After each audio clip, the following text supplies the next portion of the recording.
Hello, and welcome to Autographaroo. My name is Bill Thompson, and we're coming to you today from the Northern Virginia offices of former Virginia Governor and Senator George Allen, the son of the legendary NFL Hall of Fame coach George Allen.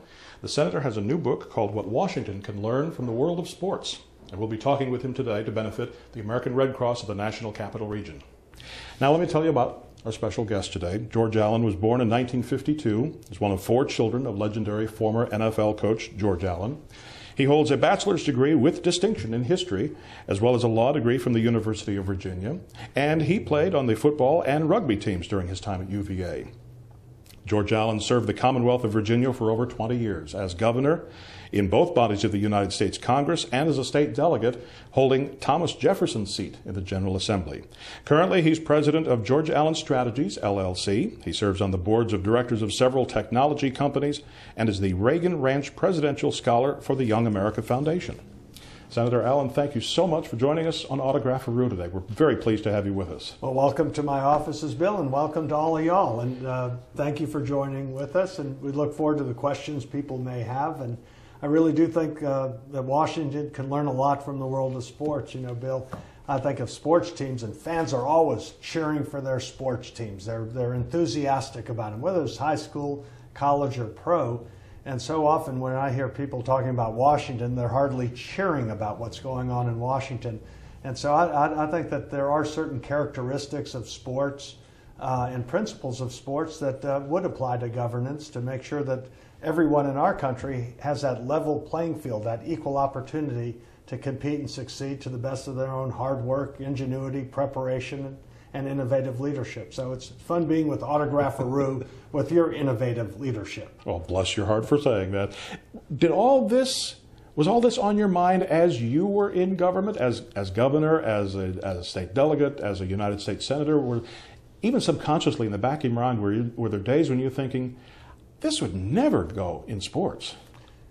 Yeah, to some extent. There's a sportsmanship to sports also. And sometimes you win and sometimes you don't. And there should be that sort of respect for your opponent in the competition of ideas and campaigns. Mostly it was in governance that you would recognize that in sports, even in a campaign you realize it's just like 3-a-day practices. You just keep putting one foot in front of the other. Doesn't matter how hard it is. You want to meet more voters, go door to door, get bit by a dog, whatever happens, you just go through it.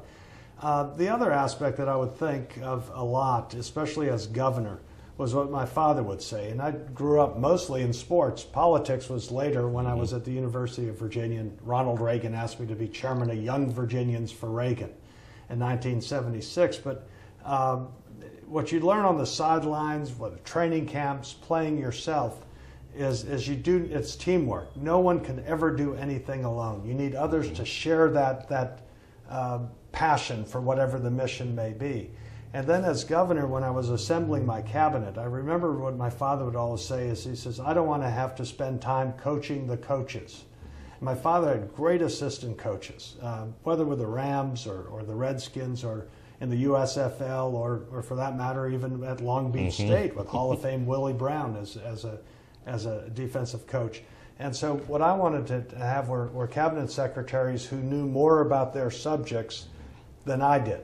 We knew what our agenda was, our philosophy, but you wanted folks who added to it by being experts, like Rob Martinez, understanding all aspects of transportation, the intermodal aspects, whether it's ports, airports, rail, as well as roads.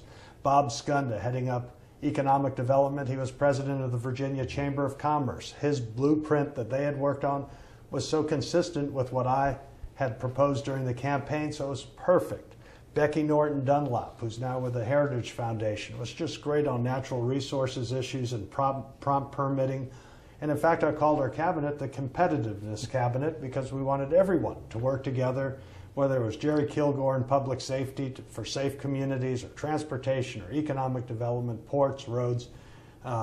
Everyone had to work together to make sure that Virginia was attracting new jobs in business as well as the growth of existing business. Well, a moment ago you used the word sportsmanship, and in your book you make many references throughout the book to Team America. Yeah. And these two concepts seem to many jaded Americans so unfamiliar when it comes to their representatives in Congress, their leaders in Washington. What is the disconnect? Why is there no more, if you will, sportsmanship and Team America thinking in politics? Well, we need to have that. And in fact, we need to, our country's in competition with the rest of the world. And I write this in my book, What Washington Can Learn from the World of Sports.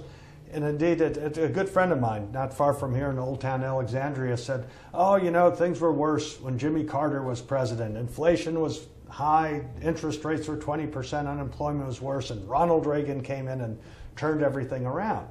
The reality, though, and I love Ronald Reagan, is that it's a different world now. Our competition in those days were a few Western European countries and Japan.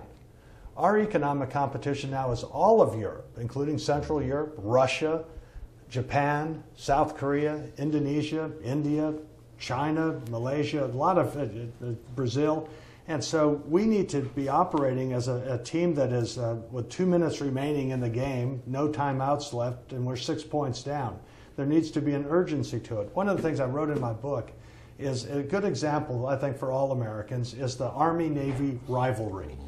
And that rivalry has been going on for over 100 years. President McKinley had to stop the game because there was a duel, near duel, between an admiral and a general. And there are all the fights, and there's all the pranks and the insults and so forth that goes on prior to the game. And each team fights really hard to win. But after the game is over, each side in respect will listen to the other's fight songs, recognizing they're all part of the same team. And in our country, we need to realize our opponents are not fellow Americans. Our competition are other countries.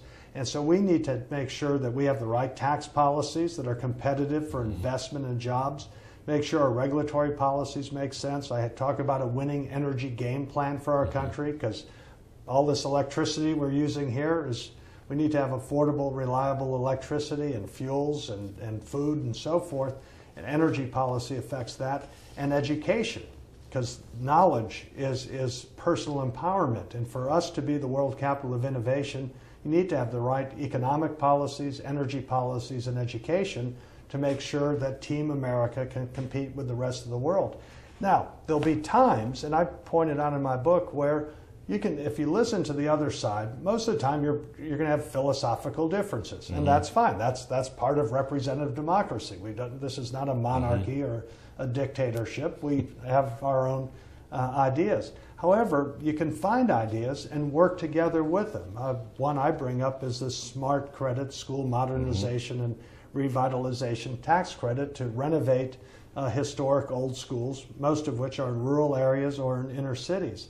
It makes sense, saves the taxpayers money, children are learning in more up-to-date schools, you have energy efficiency with it, and it saves the taxpayers money. And that came from a fellow, Paul Goldman, who is the former chairman of the Democratic Party of Virginia. But we teamed up together with it. And so there are times where you're going to find that there are those areas of common ground, and don't let process or partisanship or personalities impede a good idea.